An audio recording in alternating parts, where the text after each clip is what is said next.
Hello everyone. हमारी अपनी पाठशाला में करेंट अफेयर के सेक्शन में हम लोग जो डेली न्यूज के सेक्शन को चला रहे हैं उसमें आज हम लोग लाए हैं स्वच्छ सर्वेक्षण। जो स्वच्छता को लेकर सर्वेक्षण किया गया है भारत सरकार के द्वारा 2020 में, उससे रिलेटेड क्वेश्चन से कैसे उस पर क्वेश्चन बनेंगे और कौन कौन से उस पर पॉइंट्स है जो आपको दिमाग में बिठा कर रखने हैं अपने एग्जामिनेशन पॉइंट ऑफ व्यू से, वो देखेंगे। तो स्वच्छ सर्वेक्षण 2020, सबसे पहला जो पॉइंट इसका है ये आपको याद रखना चाहिए हमेशा कि इसे कौन सी मिनिस्ट्री करवाती है। तो ये है आपका ministry of housing and urban affairs. यानी आपको ये याद रखना है हमेशा कि कौन सी मिनिस्ट्री इस सर्वेक्षण को करवाती है, जो डायरेक्ट कभी कभी पीटी में क्वेश्चंस आते हैं। Ministry of housing and urban affairs इस सर्वेक्षण को करवाती है। जो नेक्स्ट पॉइंट है इसमें हमारा, ये हमारा 5th एडिशन है। इस प्रकार के जो सर्वेक्षण थे ये 2016 से स्टार्ट किए गए थे और 16 से 17 में हुआ, इस प्रकार 18 में हुआ, 19 में हुआ और 20 में हुआ। तो 20 में जो हुआ है ये आपका 5वां एडिशन है। इस प्रकार के सर्वे का जो आपके अर्बन इलाकों में सफाई को लेके, स्वच्छता को लेके सर्वे किया जाता है। कहा भी जाता है कि ये आपके वर्ल्ड का लार्जेस्ट सैनिटेशन सर्वे में से एक है। It is the one of the world's largest sanitation survey. अगर इसमें इंपॉर्टेंट आपको रखेगा कि फोकस एरिया क्या रहा, मतलब क्या हुआ जब हर साल जो सर्वे हुआ उसमें फोकस एरिया पर क्वेश्चन डायरेक्ट पीटी में बनते हैं। जैसे 2016 में जो फोकस एरिया था वो था फिजिकल प्रोग्रेस। जैसा कि आप जानते हो कि 2014 से एसबीएम को लॉन्च किया गया था, कि स्वच्छ भारत मिशन को। तो एसबीएम को लॉन्च किया गया था तो 16 में सबसे जो पहला सर्वेक्षण है 2 साल के बाद जो सर्वेक्षण करवा के देखा गया तो उस पर फोकस एरिया था फिजिकल एरिया प्रोग्रेस। मतलब कि जो टॉयलेट यानी ओडीएफ होने के लिए जो टॉयलेट कंस्ट्रक्शन थे उसके फिजिकल प्रोग्रेस पर ही फोकस किया गया था कि कितना ज्यादा फिजिकली ये प्रोग्रेस हो रहा है और टॉयलेट्स की संख्या बढ़ रही है। नेक्स्ट ईयर जो 17 में हुआ उसमें फोकस एरिया था आपका आउटपुट पैरामीटर्स पर। मतलब कि हुआ जब टॉयलेट बना तो उसका आउटपुट क्या मिलना शुरू हुआ, लोगों को इससे क्या क्या फर्क पड़ा। तो इस पर आउटपुट के पैरामीटर्स को डिफाइन भी किया गया था। फिर 18 में जो हुआ वो बात किया गया कि जो टॉयलेट कंस्ट्रक्शन या आप कहो कि स्वच्छता के लिए जो काम किए गए उसके रिजल्ट्स को फोकस में करके 18 में सर्वेक्षण किया गया था। 19 में सर्वेक्षण का जो मेन फोकस एरिया था वो था सस्टेनेबिलिटी। मतलब हमने तो काम कर दिया, हमने तो सफाई कर दी, अब वो जो हमने इंफ्रास्ट्रक्चर तैयार किया या हमने जो जो काम किए वो कितना सस्टेनेबल है, इस पे हमारा सर्वेक्षण हुआ था। मतलब क्या हुआ कि जैसे कि मान लो कि किसी शहर को हमने ओडीएफ घोषित किया तो ओडीएफ घोषित हुआ तो वहां पे बहुत सारे टॉयलेट्स बने। तो अब बात हो रही है सस्टेनेबिलिटी की कि वो सस्टेन करेगा कि नहीं करेगा। तो 19 का जो सर्वेक्षण था वो सस्टेनेबिलिटी पर कॉन्सेंट्रेटेड था। इस साल जो हुआ हमारा 2020 में जो हमारा सर्वेक्षण हुआ है उसका जो फोकस एरिया है वो है इंस्टीट्यूशनलाइजेशन स्वच्छता। मतलब इंस्टीट्यूशन वाइज अब हम बात कर रहे हैं कि अब हम गांव समाज और अपने शहर को तो साफ कर लिया, अब इंस्टीट्यूशन सरकारी बिल्डिंग जैसे कि आपके कोई ऑफिस है, गवर्नमेंट की ऑफिस है या कोई प्राइवेट सेक्टर का ऑफिस है, तो अब इंस्टीट्यूशन वाइज हम उसकी स्वच्छता पर को फोकस में कर इस सर्वेक्षण को हम लोगों ने किया है। तो आपको ये फोकस एरिया याद रखना चाहिए क्योंकि पीटी में इससे आपको डायरेक्ट क्वेश्चन बनेंगे। नेक्स्ट जो सर्वेक्षण हुआ उसमें टोटल 6000 मार्क्स यानी 6000 मार्क्स का ये सर्वेक्षण था। 6000 मार्क्स के लिए कौन कौन सा उसका कैटेगरी था या कौन कौन से कहाँ से मार्क्स मिले उन सिटीज को, वो था कि डायरेक्ट ऑब्जर्वेशन। मतलब क्या हुआ कि जो टीम गई स्वच्छता की जो सर्वे टीम थी वो जो डायरेक्ट जाके वहां पे जो ऑब्जर्व करती है उस पे उसे मैक्सिमम 1500 मार्क्स था।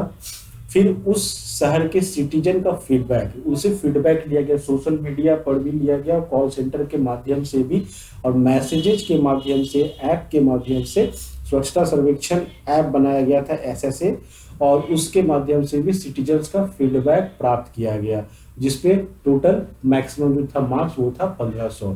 SWM solid waste management, solid waste management के आधार पर आपको 1000 मार्क्स दिए जा रहे थे मैक्सिमम। फिर ओडीएफ सब जो स्टार्टिंग हुआ ओडीएफ ऑथेंटिफिकेशन फ्री, फिर ओडीएफ जब होने के बाद हम लोग आगे बढ़े ओडीएफ प्लस की ओर और उसके बाद अब जो चल रहे हैं हम लोग ओडीएफ प्लस प्लस की ओर। मतलब क्या हुआ कि इस पर आपको मिला total maximum 500 marks. Service legal progress पर मिला आपको 1500 मार्क्स। इस प्रकार से मार्क्स का, उनके नंबर्स का बंटवारा था। टोटल मार्क्स 6000 थे।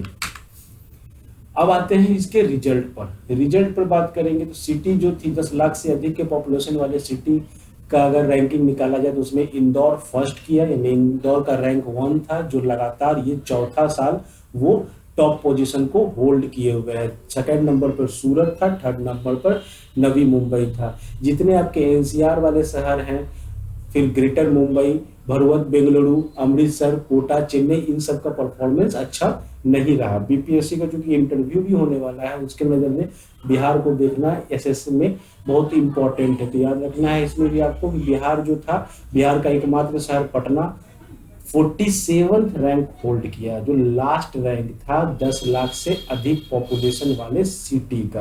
यानी 10 लाख वाले से अधिक पॉपुलेशन वाले सिटी में टोटल 47 सिटी ने पार्टिसिपेट किया और बिहार का पटना इस पे बॉटम पे रहा। तो ये आपको बीपीएससी के इंटरव्यू के लिए ये पॉइंट इंपॉर्टेंट रहेगा। उसके बाद 1 से 10 लाख तक के शहर में छत्तीसगढ़ का अंबिकापुर टॉप किया, जो सबसे साफ सुथरा शहर घोषित हुआ। उसके बाद सेकंड नंबर पर मैसूर रहा और थर्ड नंबर पर न्यू दिल्ली रहा। बिहार के एस्पेक्ट में बात करें तो बिहार का गया इसमें 382 रैंक होल्ड किया, जो बॉटम पर है। फिर 1 लाख से कम शहर जो थे उसका जो रैंकिंग हुआ, उसमें महाराष्ट्र का 3 शहर कराद, सासवद और लोनावाला, ये तीनों फर्स्ट सेकंड थर्ड के पोजीशन को होल्ड किए हैं। अदर कैटेगरी में आता है गंगा के किनारे बसे हुए शहरों का। तो गंगा के किनारे बसे हुए 46 शहरों में से वाराणसी का रैंक जो था वो सबसे ऊपर था, 1 नंबर रैंक पर होल्ड किया है। जालंधर जो था वो कंटेनमेंट जोन में से वो टॉप पर रहा। न्यू दिल्ली जो था सबसे साफ कैपिटल सिटी, मतलब राजधानी के कैटेगरी में न्यू दिल्ली सबसे साफ सुथरा शहर मिला। और स्टेट की बात करें तो छत्तीसगढ़ को स्टेट वाइज मिला, जिसमें 100 से, मतलब 2 टाइप के यहाँ पे, इसमें झारखंड को भी टॉप का रैंक मिला है और छत्तीसगढ़ को भी टॉप रैंक मिला। अंतर याद रखना, ये आपको फंसाएगा एग्जामिनेशन में। 100 से अधिक यूएलबी मतलब अर्बन लोकल बॉडी, यानी कि जहाँ पर जिस स्टेट में 100 से ज्यादा म्युनिसिपैलिटी, म्युनिसिपल कॉर्पोरेशन थे, उसमें छत्तीसगढ़ टॉप पे रहा और 100 से कम वाले में झारखंड टॉप पर रहा हमारा। अब इसके बैकग्राउंड पे बात कर लेते हैं। एसबीएम यू और एसबीएम जी नाम की 2 योजना शुरू की गई थी। मतलब एसबीएम का 2 पार्ट था, एक था एसबीएम अर्बन यानी स्वच्छ भारत मिशन अर्बन और स्वच्छ भारत मिशन ग्रामीण। स्वच्छ भारत मिशन अर्बन आपने देख चुका है उसको पहले ही, कि वो ministry of housing and urban affair द्वारा डील किया जाता है। वहीं स्वच्छ भारत मिशन ग्रामीण जो है वो मिनिस्ट्री ऑफ जल शक्ति के अंदर काम करता है, जो department of drinking water and sanitation के द्वारा देखा जाता है। तो आप इसमें फंसना मत कभी भी। अर्बन और ग्रामीण 2 अलग अलग मिनिस्ट्री के द्वारा देखा जाने वाला स्कीम है। जुलाई 2020 में ही ministry of housing urban affair ने लॉन्च कर दिया था अपना 6ठा एडिशन, जो अगले साल 2021 में दिखाई देगा उसका रिजल्ट। और इसमें एक नया कैटेगरी लॉन्च किया गया है जो कहलाता है प्रेरक दौड़, जिसके विषय में हम अगले वीडियो में भी आपको पहले भी बता चुके थे, आगे फिर बताएंगे। प्रेरक दौड़ नाम का एक नया कैटेगरी लॉन्च किया गया है। अब इससे रिलेटेड 2 क्वेश्चन आपको हम दे रहे हैं, जिसका आंसर आप हमारे कमेंट बॉक्स में लिख सकते हो। आपको 3 स्टेटमेंट दिए हुए हैं, तीनों स्टेटमेंट आपको सही स्टेटमेंट चुनना है ABCD में। और क्वेश्चन नंबर 2 है फोकस। दोनों क्वेश्चन का आंसर हमारे कमेंट बॉक्स में दें। अगर आपको वीडियो अच्छा लगा तो चैनल को सब्सक्राइब करें, लाइक करें, शेयर करें। Thank you.